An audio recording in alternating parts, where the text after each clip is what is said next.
ভাল লাগিছে যে আমি দেখা পোৱা যায় যে আমাৰ এই বহাগৰ প্ৰথম দিনটোত বহু অঞ্চলৰ বহু ডেকা বন্ধুৱে টেনিছ বল ক্ৰিকেট খেলি ফূৰ্তি আনন্দৰে পাৰ কৰি দিয়ে, কিন্তু মিছামৰা অঞ্চলৰ যে বৃহৎ সংখ্যক যুৱক যিটো সেউজ সপোন এই সংস্থাৰ লগত জড়িত মিছামৰা অঞ্চলৰ যুৱকসকলে এক ব্যক্তিক্ৰমী প্ৰচেষ্টা হাতত লৈছে যে গছপুলি ৰোপণ।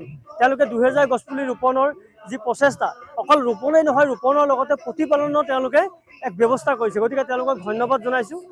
অনাগত দিনত আমি সকলো ৰাইজে তেওঁলোকৰ লগত হাতে হাত মিলাই আমি বৃহত্তৰ মিছামৰা অঞ্চলত যাতে আমি সেউজীয়া কৰিব পাৰোঁ, তাৰ বাবে আমি সেউজ সপোনৰ লগত হাত আগবঢ়াম। আজি মিছামৰা অঞ্চলৰ যুৱকসকলে যি গছপুলি ৰোপণৰ যি এটা সুন্দৰ পদক্ষেপ গ্ৰহণ কৰিছে, সুন্দৰ কাৰ্যসূচী গ্ৰহণ কৰিছে, মই প্ৰথমতে তেখেতসকলক আচলতে ধন্যবাদ জ্ঞাপন কৰিছোঁ।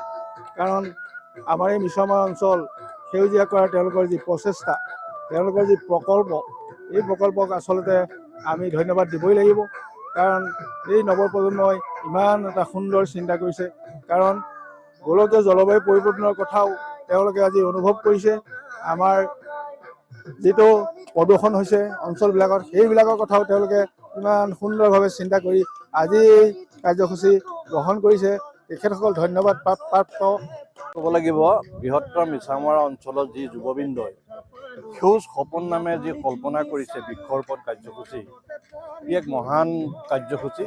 আজি আমি নথৈ আনন্দিত যে উক্ত কাৰ্যসূচীত এটি গছপুলি ৰুই যি মই আনন্দ পাইছোঁ তাতকৈ একো নালাগে। আৰু কথা দিছোঁ এই যুৱ শক্তিৰ লগত আগলৈ থাকিম বুলি।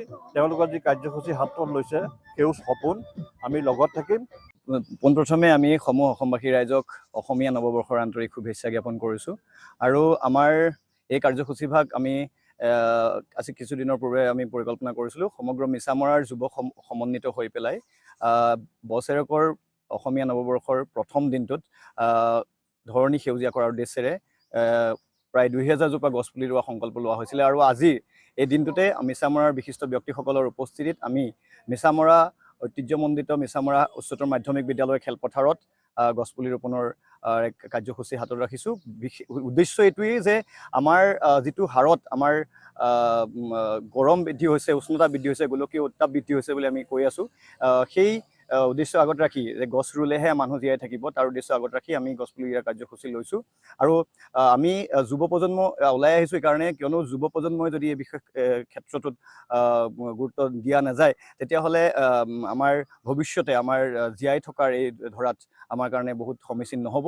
সেই উদ্দেশ্যে আমি আজি এই বিশেষ দিনটোতে, বহাগৰ প্ৰথম দিনটোতে আমি এই কাৰ্যসূচী হাতত লৈছোঁ। আমি আজি আপোনালোকে দেখিছে ইতিমধ্যে যে আমাৰ যুৱকসকল একত্ৰিত হৈ গছপুলিটো ৰোৱাৰ লগে লগে তাত গোবৰ জাবৰ দিয়াৰ লগে লগে গাড়ীত টেংকিত পানী লৈ গোটেইখিনি পানী স্প্ৰে কৰি আছে। আৰু পৰৱৰ্তী দিনত একোজোপা গছ পুলিৰ লগত আমাৰ এটা পুলিৰ লগে লগে 5জনকৈ আমাৰ যুৱক ইয়াতে নিয়োজিত হৈ থাকিব, তেওঁলোকে গছপুলিটো প্ৰতিপালন কৰাৰ কাৰণে।